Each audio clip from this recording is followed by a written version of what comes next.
Que ciência constrói discos voadores? Pergunta Fernando Cleto Nunes Pereira.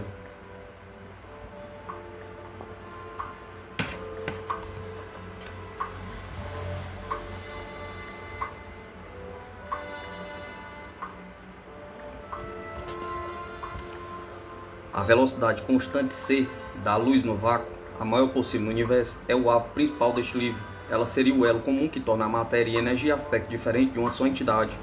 Fernando Cleto estabelece assim as condições para ampliar as ideias relativistas, sugerindo a existência de um movimento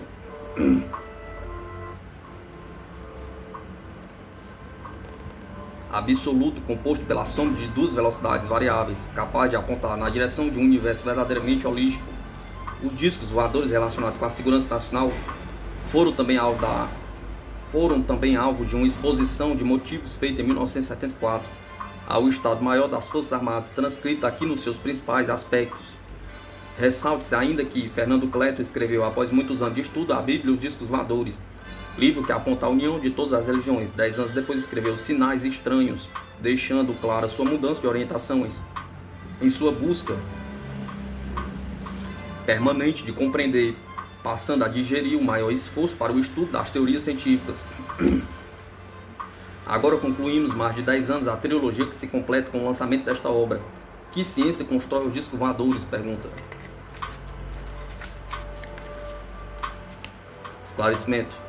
Esse livro tem como principal objetivo despertar atenção para a unificação teórica dos conceitos científicos, sem a qual o homem não entrará na era estelar já dominada pelos construtores dos discos voadores. Lembro que esta minha convicção da necessidade de uma reformulação dos conceitos físicos nasceu em 1954, quando eu participava de uma reunião do Estado-Maior da Força Aérea Brasileira, na abertura do primeiro inquérito oficial brasileiro para estudar os OVNIs. Pude então perceber, muito admirado, que os homens ali presentes não conseguiam compreender, à luz das ciências, certos aspectos do comportamento dos OVNIs relatados por aviadores. Naquele dia eu percebi que ali estava um ponto principal da questão. Infelizmente, como solução distante do nosso tempo futuro, para tratar do assunto, prefiro a expressão popular discos voadores. No entanto, quando lido com as nossas forças armadas, uso a expressão deles, OAN, objetos aéreos não identificados. Não escrevo para a revista OVNI Documento, Quando escrevo para a revista OVNI Documentos, OVNI de objetos voadores não identificados, uso a sigla deles. Também, se for preciso, usarei o UFO, Undefinite Flight Source, da língua inglesa. As verdades fundamentais são sempre simples e compreensíveis, desde que sejam vistas da exata perspectiva. A ciência terrestre terá que voltar do galho em que está encalhado e encontrar o tronco principal, atribuída a um ufonauta, Estados Unidos, 1954, As Chaves do Mistério, de João Martins. Qual a física dos disconautas? Pergunta. Desde que iniciei o estudo sério dos discos voadores no ano de 1954, quando a Força Aérea Brasileira abriu seu primeiro inquérito oficial para conhecer o assunto, venho através do tempo afirmando e reafirmando a necessidade de tentarmos avançar na direção do grau cultural dos construtores dos discos voadores. Vou recordar alguns pronunciamentos do passado. Entrevista 1962.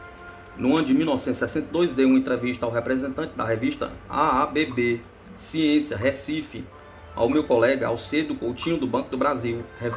Revendo agora, mais de 30 anos passados, constato que a entrevista, sob o título O Enigma do Espaço, apresenta, em alguns aspectos, uma visão distorcida do universo, mas, por outro lado, o principal objetivo do artigo foi como está registrado.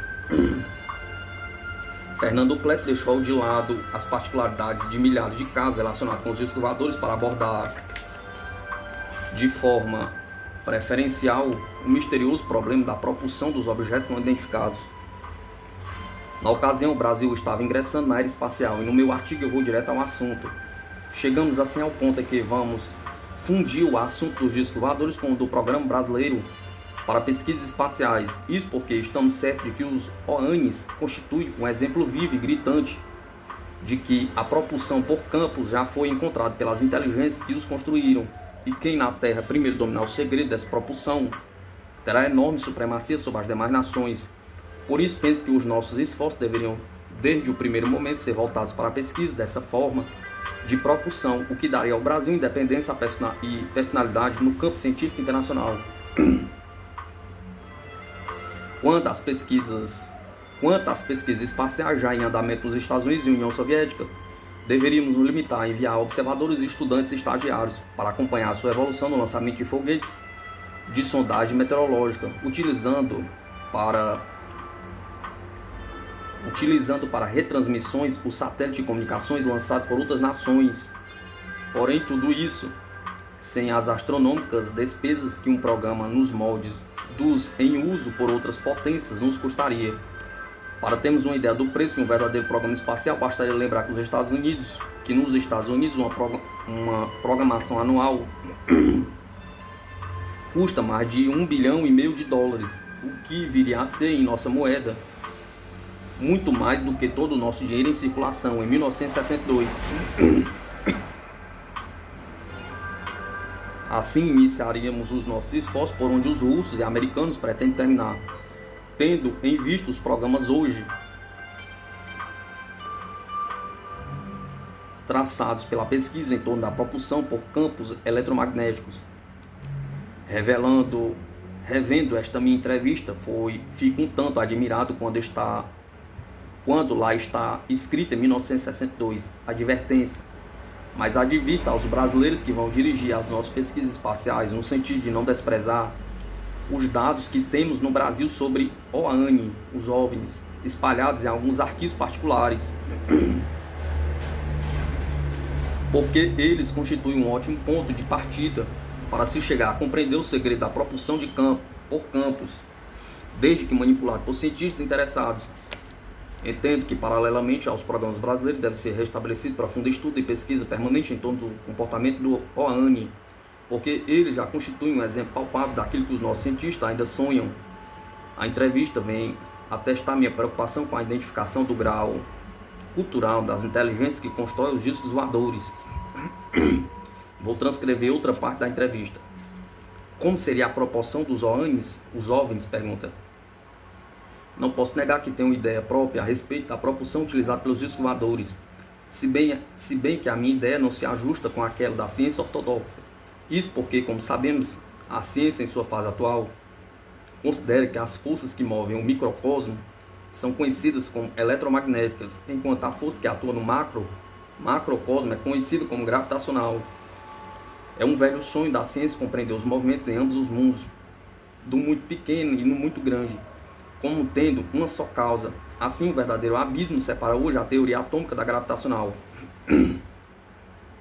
Cientistas, filósofos e místicos procuram uma lei que possa unificar os conceitos atuais, que viria a ser a unidade indiferenciada, capaz por si só de explicar todos os movimentos do universo. No meu entender, para que a propulsão por campos possa ser atingida pela civilização humana, imprescindível se torna que a ciência dê um novo passo no campo teórico, no sentido de identificar a causa da gravidade. Depois a entrevista prossegue abordando alguns temas por mim já superados, mas os trechos relembrados valem para mostrar desde quando venho perseguindo a ideia de unificar os conceitos, de encontrar uma explicação para que se possa compreender o que seja a gravidade. Discos voadores, unificação da pesquisa. Foi em agosto de 1974, portanto 3 anos antes de me isolar do assunto discos voadores, quando deixei de aceitar qualquer convite para conferência ou programa de televisão, etc. Eu pensava muito na unificação de todos os grupos de estudo dos discos voadores que existiam no Brasil. Sentindo dificuldades, resolvi então procurar em Brasília uma importante autoridade da FAB. Depois de um relato verbal das minhas preocupações, recebi o apoio daquela autoridade, que até destacou um oficial do Rio de Janeiro para ser um elemento de ligação e apoio. Tal autoridade argumentou de forma lógica que o órgão apropriado para minha exposição era o Estado-Maior das Forças Armadas, MFA. Aceitei de pronto a sua sugestão e fiz uma exposição de motivos ao MFA, Brasília, Distrito Federal. O assunto das minhas exposições foi a segurança nacional e os OVNIs, objetos voadores não identificados. Na FAB, OANIs, a sigla usada pela FAB.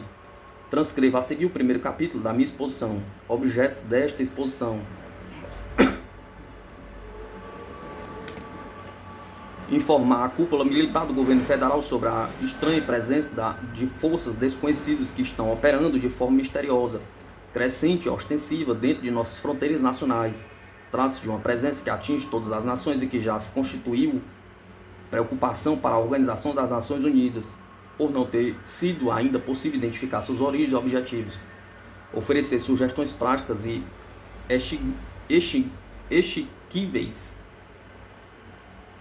exequíveis em favor de um plano de ação capaz de manter as autoridades militares informadas da evolução tática dessas forças que, até certo ponto, apresentam características preocupantes se examinadas pelo prisma da segurança nacional.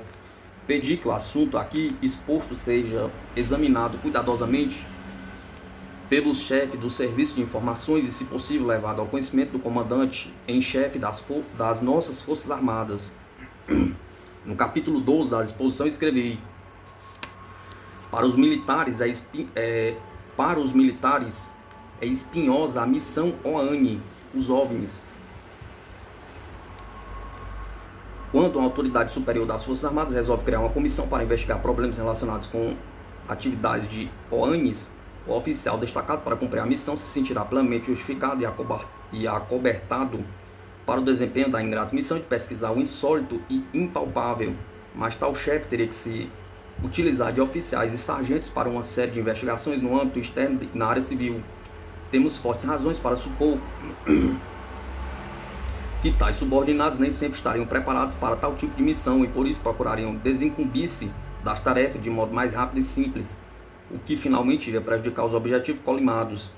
Seria até natural que os não especializados e destreinados no assunto se sentissem envergonhados de sair em ambiente civil formulando perguntas incomuns. Provavelmente ocorreria ainda um certo medo do ridículo entre os próprios colegas de armas. Esse medo do ridículo tem ocorrido até entre jornalistas destacados para cuidar de reportagens relacionadas com os OANIs. Poderia então ocorrer que algum dos destacados para tal missão acabasse apresentando comportamento de tal ordem que os resultados refletissem de forma negativa para a investigação. Considere-se ainda que a rigor poucos militares gostariam de interromper a sequência normal de suas carreiras que visam aos comandos de tropas de navio ou aviões de bases militares, regimentos, exércitos ou missões no exterior para cuidar de estudo e pesquisa tão difícil e ainda encarada por muitos de forma interrogativa e até jocosa. Por outro lado, entendemos que as Forças Armadas não devem correr o risco de se expor num assunto que, por sua própria natureza, é contraditório, provocando divergência até entre os estudiosos. Não impediria que um chefe militar se inclinasse para uma das muitas direções possíveis permitidas pela pesquisa e assim induzisse o governo a se comprometer publicamente no sentido que posteriormente se revelasse desaconselhável, sobretudo quando se investiga um fenômeno imprevisível e conturbador. Daí temos que meditar com segurança numa forma de ação governamental capaz de assegurar uma vigilância permanente sobre os acontecimentos sem necessidade de correr o risco de se desgastar. Assim, cabe-nos procurar um esquema de trabalho capaz de manter o governo sempre informado, permitindo-lhe a mobilidade necessária não para só aparecer publicamente em circunstâncias especiais. Prosseguindo na exposição ao MFA, procurei mostrar que, para os estudiosos do assunto que se apresentariam como voluntários, a missão não seria espinhosa. Para os voluntários, a missão OANI é agradável. Nos últimos 20 anos, muitos brasileiros se interessaram pelo assunto.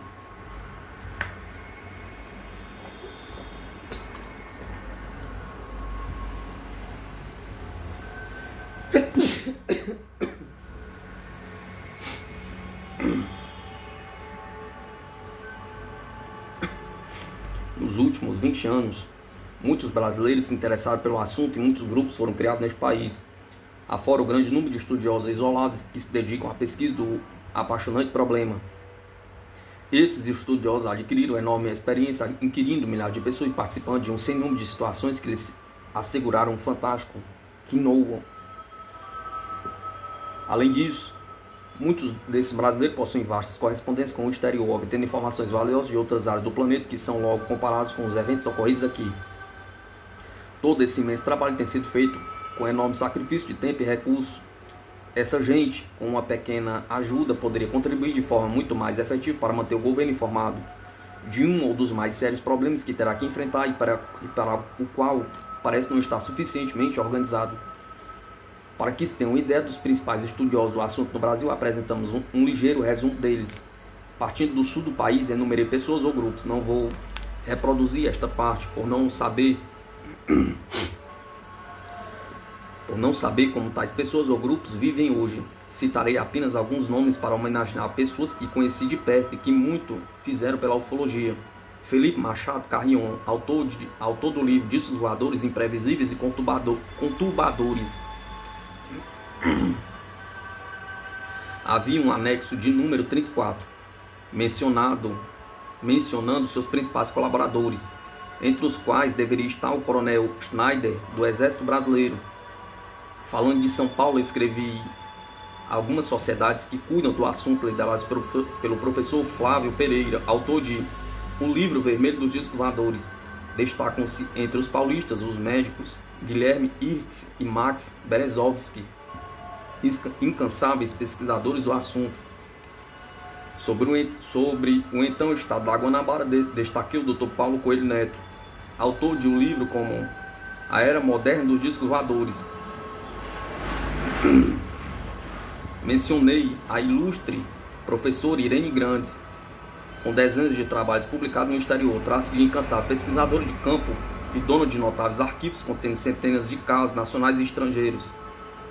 João Martins, engenheiro e jornalista, autor de importantes reportagens como A Terrível Missão dos Discos Voadores, Estado do Rio de Janeiro. Mencionei os trabalhos do Dr. Silvio Lago, sempre relacionados com a parapsicologia.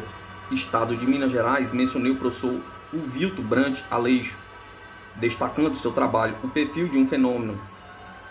Da capital do país, destaquei o general Moacir Mendonça de Uchoa. Escrevi também sobre o abandono em que se encontrava o restante do país, de onde só informações de casos sensacionais eram noticiadas. A exposição de motivos em foco é um atestado da minha preocupação com a possibilidade de agrupar todos os estudiosos do assunto. Urge criar uma organização nacional. Alguma medida séria deve ser tomada com urgência no sentido de reunir esta gente numa só organização central. O principal objetivo da nossa organização seria tentar deduzir da estratégia que se esconde por trás da fantástica atividade dos objetos aéreos não identificados. Para isso, os líderes existentes seriam reunidos e automaticamente considerados membros da nova organização. Na primeira reunião seriam elaborados os estatutos, já dentro de um esquema pronto para receber o apoio governamental, que seria dado de forma discreta. Aqueles que não aceitassem a ideia de centralização teriam a mais ampla liberdade para prosseguir em suas atividades. A nova organização teria um nome científico para facilitar o recebimento de donativos e apoio oficioso. Assim poderíamos dar início à montagem de um modelo brasileiro de trabalho voltado para o enigmático problema dos OANs, valorizando o imenso esforço de dezenas de pesquisadores voluntários e, concomitantemente, estabelecendo um seguro ponto de apoio para o próprio governo federal, que através do Estado-Maior das Forças Armadas, poderiam acompanhar o desenvolvimento dos acontecimentos.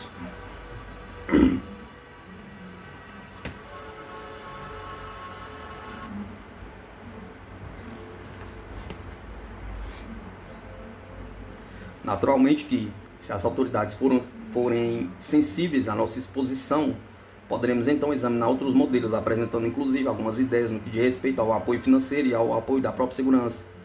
Apesar de termos pontos de vista bem definidos quanto aos objetos aéreos não identificados, já expresso publicamente em conferência e em livro, não podemos deixar de manter sempre uma janela aberta em nossa mente para outras considerações possíveis e menos transcendentais. Principalmente quando surgem hipóteses como a que apontamos aqui, que permitem pressupor ameaçar a própria espécie humana. Com este trabalho entregue ao nosso Estado-Maior das Forças Armadas, julgamos liberados pelo sentimento de dever nacional cumprido, dividindo nossas preocupações com os chefes militares responsáveis pela segurança do país e colocando-nos, como sempre, ao inteiro serviço da nação. Que tipo de hipótese eu poderia ter apontado capazes de constituir ameaça à própria espécie humana? Pergunta. Para que o leitor compreenda a minha preocupação naquela década de 70, vou transcrever alguns trechos recuando na exposição de motivos. A segurança nacional brasileira. Com relação à nossa própria segurança, examinando do ponto de vista isolado, temos razões de sobra para justificar esse trabalho que objetiva alertar o nosso governo no sentido de se organizar para o estudo da pesquisa dos OANs.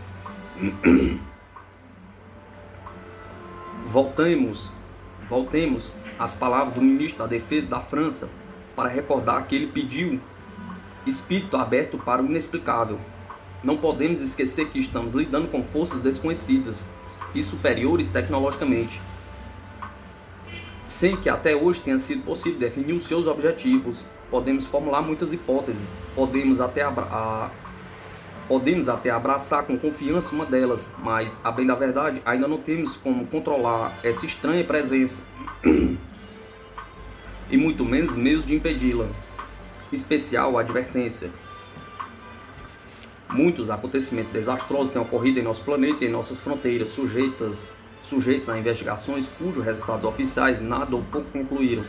Parece-nos ainda evidente e até natural que os responsáveis pelos inquéritos nem sempre estejam preparados para considerar uma interferência extraterrestre justamente por não possuir um espírito aberto para aquele inexplicável. Aqui se referiu o ministro da Defesa da França. Nossa pesquisa tomou forma em 1954, quando colaboramos voluntariamente com a FAB. Ali aprendemos muito e nunca abandonamos o estudo do nosso assunto. Nos últimos 20 anos, procuramos, dentro de nossa capacidade e das nossas possibilidades, acompanhar a evolução dos fatos. Estudamos e pesquisamos em várias direções e aprendemos a exercitar nosso raciocínio com a prática de experimentar, atribuir aos OANs, sempre que justificável, a responsabilidade por certos acontecimentos não bem explicados pela ciência ou por inquéritos encerrados sem conclusões claras. Podemos citar como exemplo desse nosso treinamento os acontecimentos que envolveram os paióis de munições do Exército Brasileiro em Deodoro, no ano de 1958.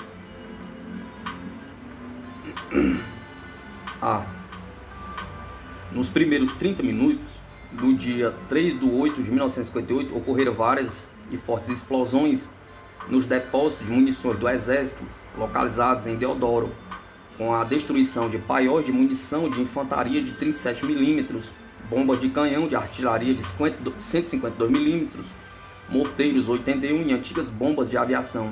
Essa ocorrência causou, na época, prejuízo avaliado em bilhões de cruzeiros e diga-se, sem perdas de vidas humanas. B. O guarda noturno número 756, Antônio Pacheco, que estava de serviço nas imediações do paiol, declara ter visto um jato de fogo cair de um pequeno avião que voava a baixa altitude sobre Deodoro. Também um soldado que estava de guarda na montada confirmou as declarações, informando que minutos após o avião estrondava a primeira explosão. Segundo registro da imprensa na época, mais 2 soldados viram um misterioso avião largar algo que foi descrito de diversas formas, como jato de fogo, tocha de fogo, bola vermelha e espécie de luz avermelhada. C. Na ocasião, os guardas que prestaram essas informações foram presos incomunicáveis, e a FAB emitiu declaração pública garantindo que não havia nenhum avião no ar. Naquela hora e dia, sobre aquela área, os aeroclubes estavam inativos. D. As versões do guarda e dos soldados foram consideradas fantásticas. E. Opiniões técnicas de militares informaram ao público que as explosões não poderiam ter como causa combustão espontânea, já que era inverno e a noite estava fria.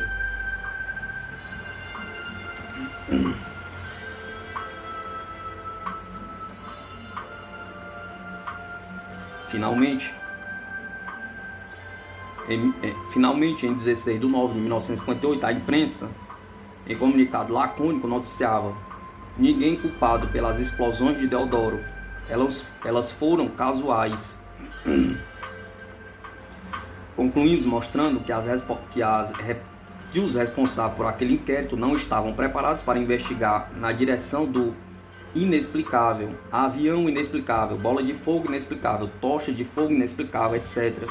Depois prossegui relatando.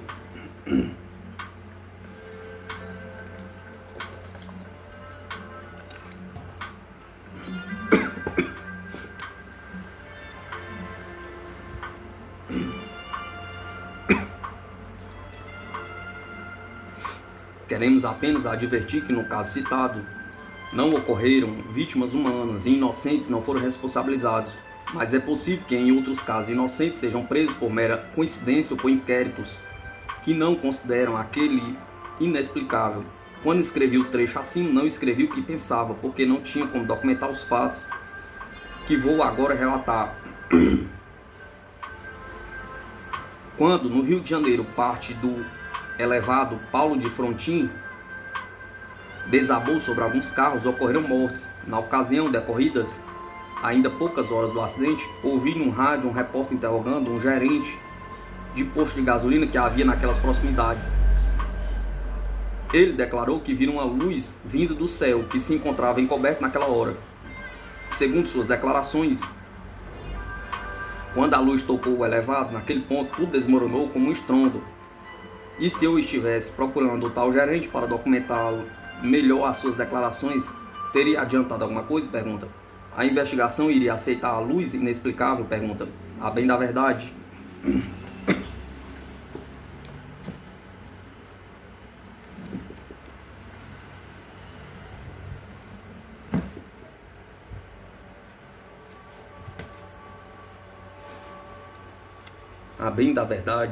aquilo me incomodou tanto que algum tempo depois visitei o referido posto e fiquei sabendo que o tal gerente era o dono, que já havia vendido o posto, ninguém ali sabia dele, e ninguém ali sabia mais dele. Aceitem o caso como uma simples possibilidade de acontecimentos estranhos. Vou continuar transcrevendo parte de minha exposição ao MFA. Muita coisa estranha tem ocorrido com a aviação comercial nos últimos 20 anos. Ainda recentemente, conforme cópias Xerox do anexo 28 dos aviões internacionais, a Alitalia e a Air France tiveram os seus pneus furados na pista do aeroporto do Galeão, local que sabemos, através de muitos depoimentos, ter sido sobrevoado por OVNIs. Desde o início da construção da nova estação de passageiros, acrescente-se ao fato que um carro do Corpo de Bombeiro que foi em socorro de um dos aviões capotou na pista. Temos informações de OVNIs levantando veículos, deslocando-os e também fazendo-os capotar. Acrescentes a tudo isso que 2 passageiros de nível universitário, ambos engenheiros, químico industrial e engenheiro elétrico, fizeram declarações à imprensa de que a responsabilidade pelos acidentes cabia aos discos voadores. A afirmativa não é nossa e nem investigamos o assunto, mas não cremos que os encarregados do inquérito estivessem preparados para considerar os depoimentos dos engenheiros, que com suas afirmações se enquadram perfeitamente no inexplicável. É ainda possível que esteja ocorrendo algo em âmbito mundial que vai além de um simples levantamento antropológico, zoológico, botânico e dos demais recursos naturais ou artificiais da Terra. O exame conjunto de centenas de ocorrências nos permite supor que, além dos simples testes de natureza psicológica, exista um amplo planejamento de tipo militar, no sentido de preparar um conjunto de informações através de uma ação efetiva e permanente que já estaria sendo executada pela aplicação de testes em ações táticas aplicadas de forma subjetiva no sentido de anulação de nossos meios de defesa, quando simultaneamente estaria testando várias formas para lançar o pânico em diversas situações.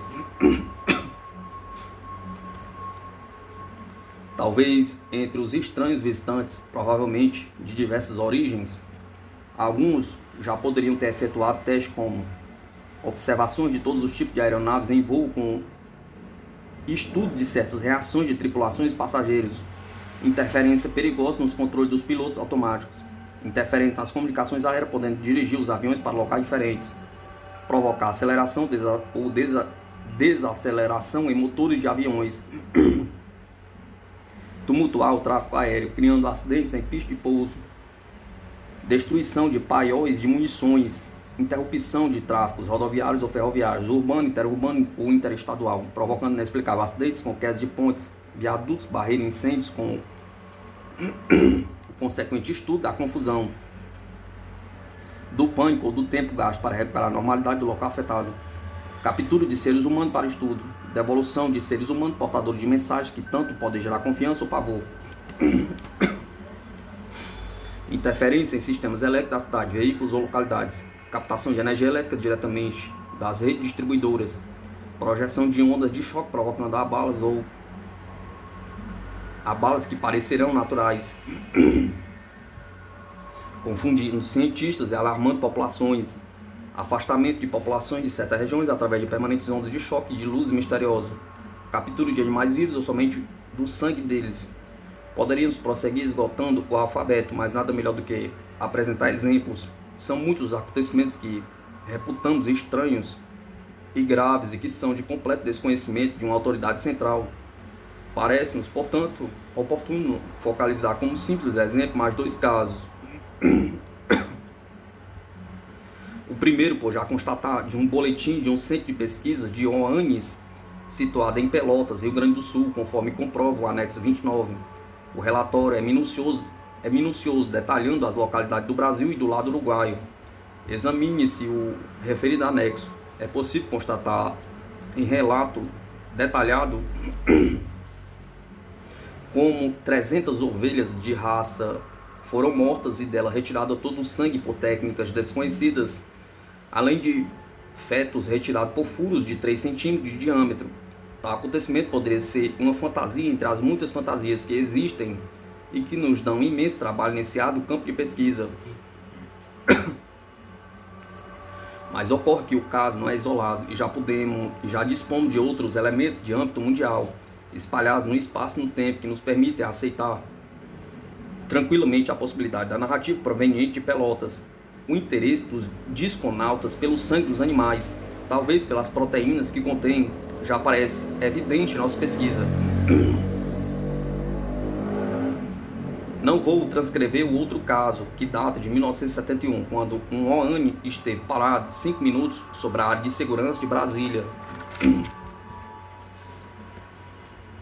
Julgo importante transcrever aqui o capítulo 11 da minha exposição de motivos ao MFA.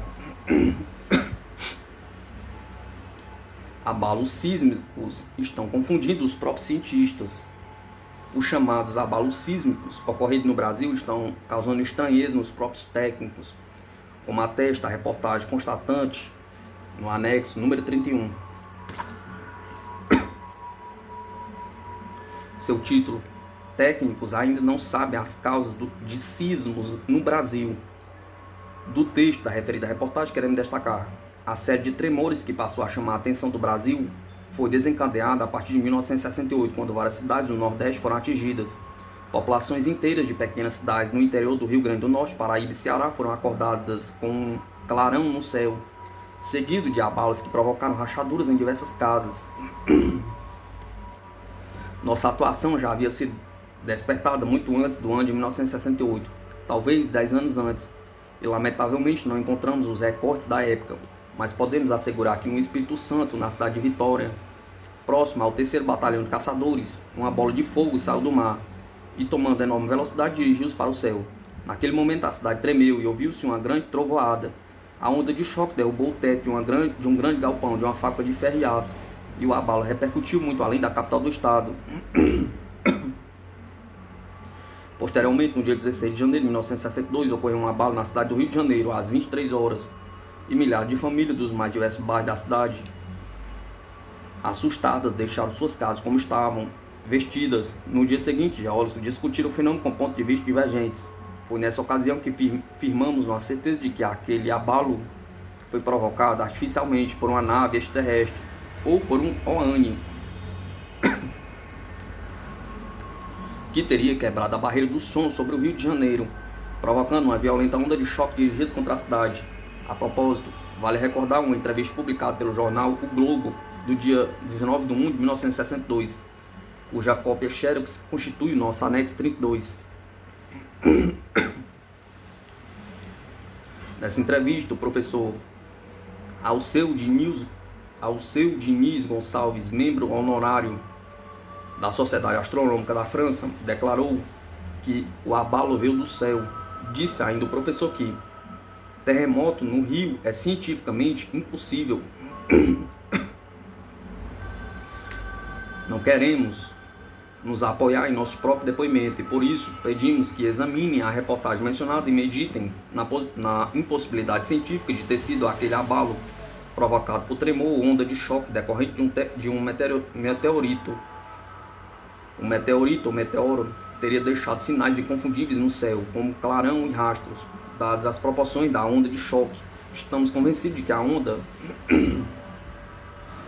além de artificialmente dirigida, foi também intencional. Posteriormente, durante meses seguidos, OANs estiveram no Ceará, no município de Pereiro, nas proximidades da Serra dos Macacos, ocasião em que a terra passou a tremer seguidamente, provocando pânico na população rural, com rachaduras em várias casas, até que a população, temendo também estranhas luzes nos céus, começou a abandonar a região. Na minha comunicação, prossigo escrevendo sobre abalos idênticos em Minas Gerais, Belém, Natal, etc. Cabe-me ressaltar que em minha exposição e motivos escrevi também sobre a presença da Marinha de Guerra Brasileira, sob a alegação de que os objetos aéreos não identificados se locomovem no ar. O Exército e a Marinha sempre procuraram evitar a incômoda tarefa de investigar o insólito assunto sobre a alegação de que a defesa do espaço aéreo cabe à FAB. No entanto, um imprevisto ocorreu em 16 de 1 de 1958, quando o navio escola Almirante Saldanha fazia pesquisa oceanográfica em cooperação com o ANO Geofísica Internacional e chegava à Ilha de Trindade. De forma surpreendente, dezenas de tripulantes do referido navio viram um OAN fazendo evoluções em suas proximidades, tendo sido inclusive fotografado algumas vezes por um fotógrafo civil que se encontrava a bordo. Essa fotografia chegará ao presidente da República da ocasião,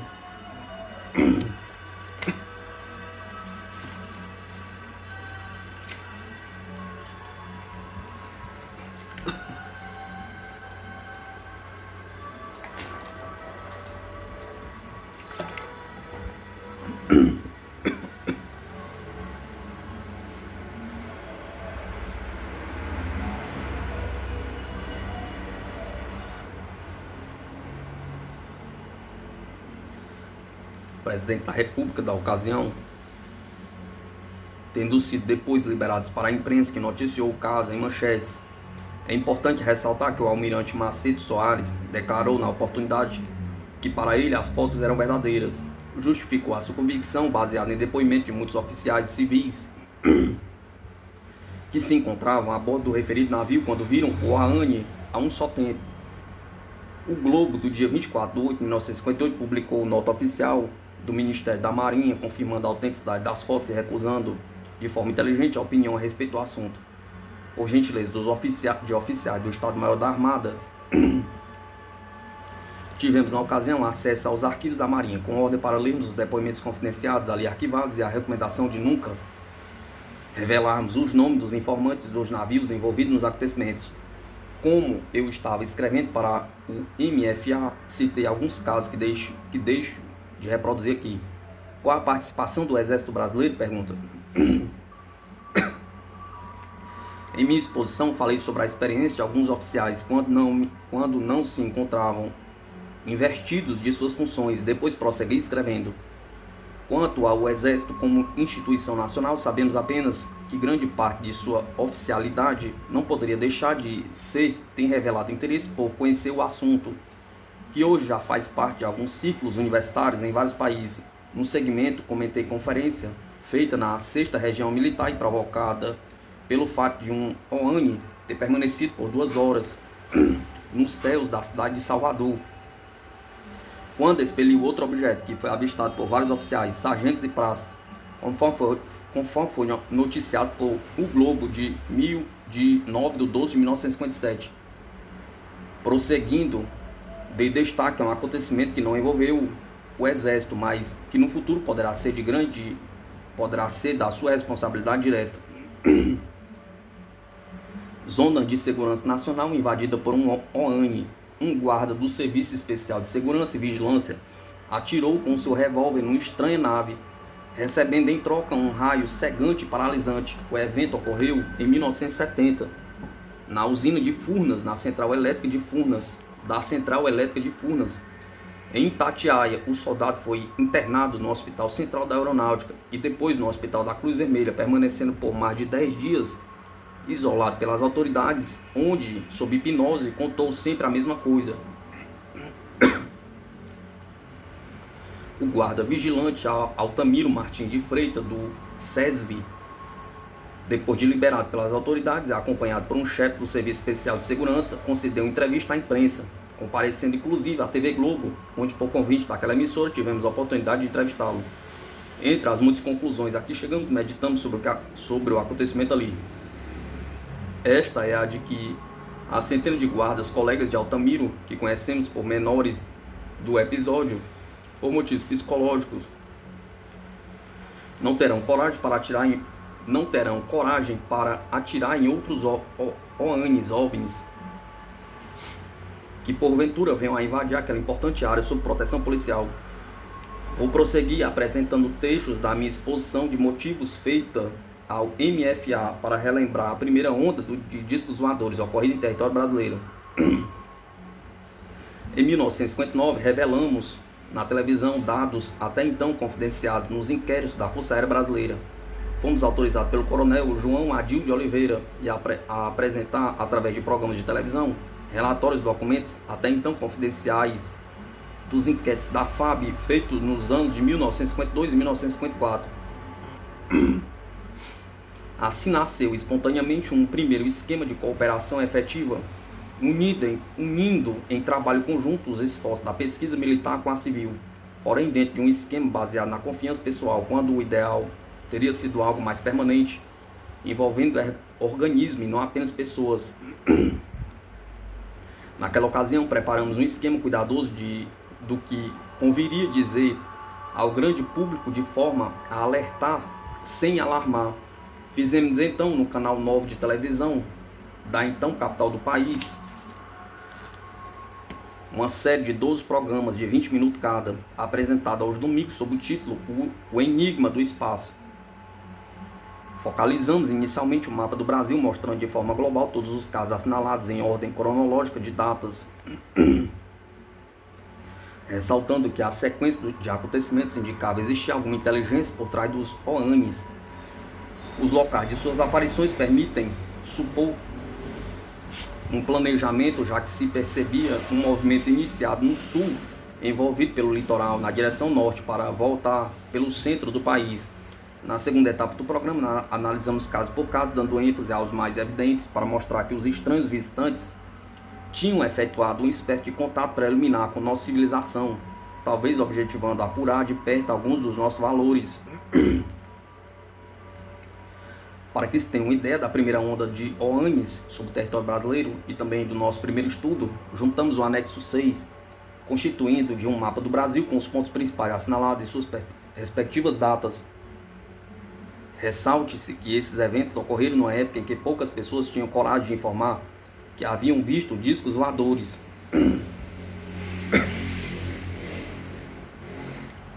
Vejamos então a sequência que na época realmente sacudiu a imprensa brasileira, causando uma certa emoção na opinião pública quando relatamos tais acontecimentos na televisão. Entramos nos pormenores de muitos casos mencionados, apresentando para os principais desenhos ilustrativos bem coerentes com as narrativas. Depois deste livro pronto, conversando com Dona Irene Grande, sem dúvida a maior estudiosa do assunto neste planeta, fiquei sabendo que ela dispunha de uma cópia do meu trabalho ao MFA. Relembrei então que em 1977, quando resolvi aposentar-me do estudo dos discos voadores, reuni parte dos meus principais arquivos, presenteando aquela que eu considerava a mais indicada, Dona Irene. Sempre manteve um grupo de pessoas ativas em sua volta, batalhando no estudo e divulgação do assunto.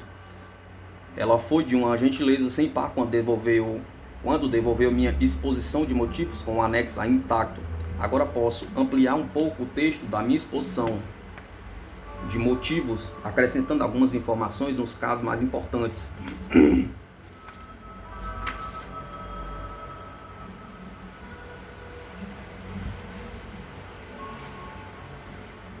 Os anexos, a impressionante sequência de 1954. Os anexos não serão transcritos. 24/10/54. Base aérea de Gravataí. 2 OVNIs permanecem horas fazendo evoluções sobre a base, o que provocou o primeiro comunicado mundial feito por uma base. 30/10/54. Flávio Rebelo, senhora e filhos viajando pela estrada de Tapes, Rio Grande do Sul, foram acompanhados por 4 OVNIs. 20/11/54. Maurílio Braga Godoy, em São Paulo, informou à FAB que esteve dentro de um OVNI diante de uma mesa especial que continha um mapa da América do Sul. 4/11/1954.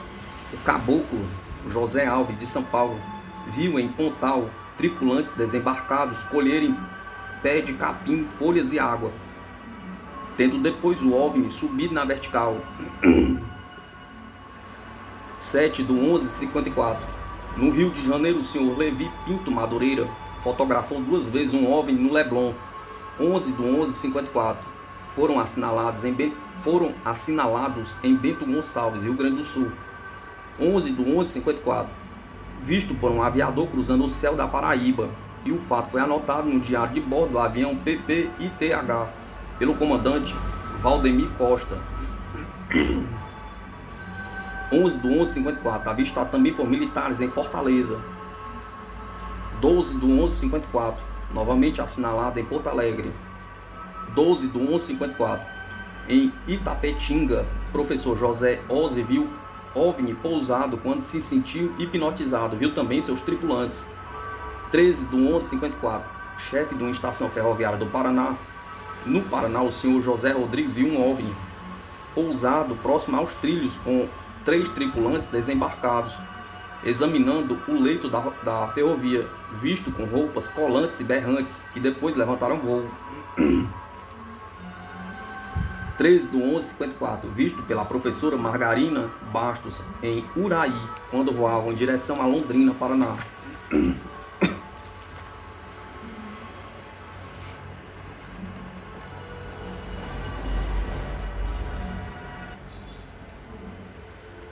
13/11/54. Em Pernambuco, o piloto civil Severino Cordeiro, voando no Bonzana PP DNG, teve que manobrar rápido para evitar choque com um OVNI. 14/11/54. Longa observação sobre o Rio de Janeiro, mencionada por vários jornais, com entrevista do compositor Pedro Melo. 15/11/54. Parado no ar sobre uma velha fortaleza em Cabo Frio, segundo depoimento do senhor Telmo Braga, feito na Escola Técnica do Exército. 16/11/54. Assinalado sobre Belo Horizonte e descrito por senhor Francisco Bretas Bering. 19/11/54. Visto sobre São José dos Campos. 19/11/54. O comandante Giovanni Ercole da VASP, voando no PPSKD, viu juntamente com a tripulação e passageiros sobre o aeroporto de Congonhas. 20/11/54. Visto por um aviador militar. 22/11/54. Esquadrilha de 15 OVNIs avistada pelos comandantes Paulo Luiz Ferreira e Armando Braulio quando voava abaixo do avião sobre o Vale do Paraíba. 22/11/54. Visto pelo radiotelegrafista Arquimedes Fernandes na base aérea de Santa Maria, movimentando sobre as árvores de eucalipto. 24/11/54. Em Vacaria, um gaúcho enfrenta um OVNI que estava pousado no campo e tenta usar o revólver, mas é repelido por força desconhecida, que o impediu que levantasse o braço.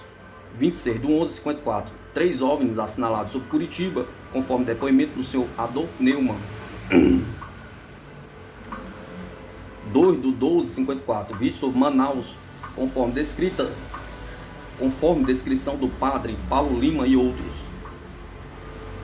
2/12/54. Em Goiás, o senhor Henrique Vieira viu pousado com tripulantes desembarcados colhendo terra. A FAB examinou a amostra do solo, constatando ser matéria apropriada para o fábrico de louça, isolantes de eletricidade. 6/11/54. 15 OVNIs permanecem 5 minutos sobre Recife. 6/12/54. Sobre o Parque da Aeronáutica, do campo de Marte, em São Paulo, 3 OVNIs permanecem mais de 1 hora. E aviões militares sobem. OVNIs sobem mais alto e depois sobrevoam a base aérea de Cumbica, também em São Paulo. 9/12/54.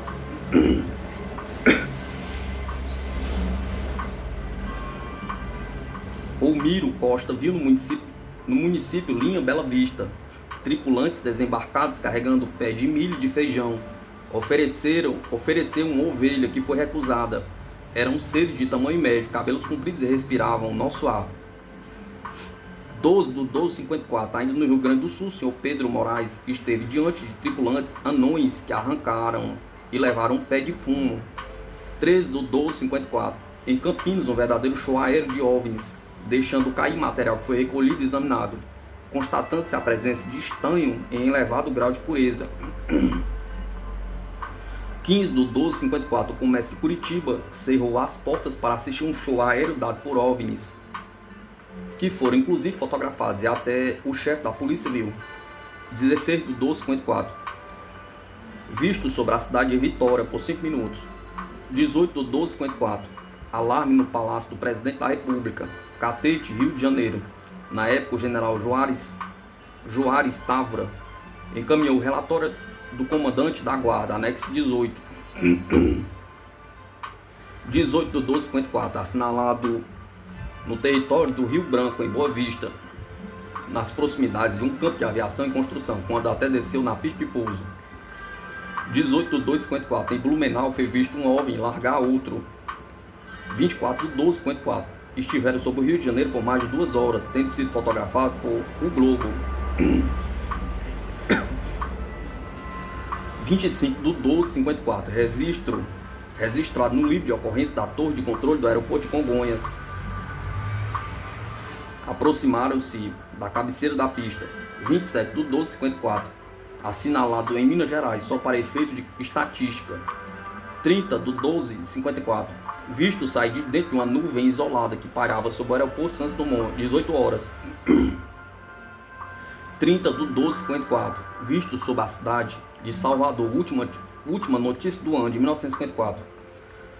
Ao rever 40 anos depois tais acontecimentos, recordar alguns momentos de grande expectativa, emoção e satisfação. Recorda até alguns eventos que nunca foram registrados. 15 anos passados desta grande onda de discos voadores sobre o nosso território, a Força Aérea Brasileira foi obrigada a entrar novamente no assunto. Vou transcrever aqui a parte em que relatei para o MFA, novamente a FAB, em 1969. A presença marcante de OVNIs no interior de São Paulo provoca na quarta zona aérea a criação da CIOANI, Central de Investigações de Objetos Aéreos Não Identificados.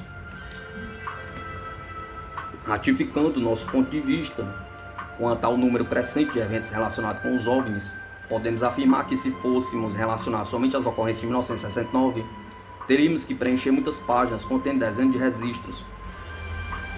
Segundo o noticiário do Jornal do Brasil, de 26/2/1969, as demais notícias constantes do anexo 21, a organização criada pela FAB foi chefiada pelo Major Gilberto Zani e criada em razão de constantes aparições de discos voadores na cidade de Lins. Segundo o mesmo noticiário, a FAB chegou a preparar mais de 100 relatórios dessas aparições. Os acontecimentos que envolveram o CIOANI verificáveis nos anexos são suficientes para que se tenha uma ideia da extensão e da seriedade do problema. Parece-nos importante ressaltar apenas os seguintes tópicos. Oficiais ligados ao problema acham que é possível também antecipar-se ao fenômeno. Numa região em que os moradores começam a ver luzes estranhas ou objetos misteriosos, é quase certo que ali irá aterrissar um OVNI. Aconselha-se, portanto, a eventuais testemunhas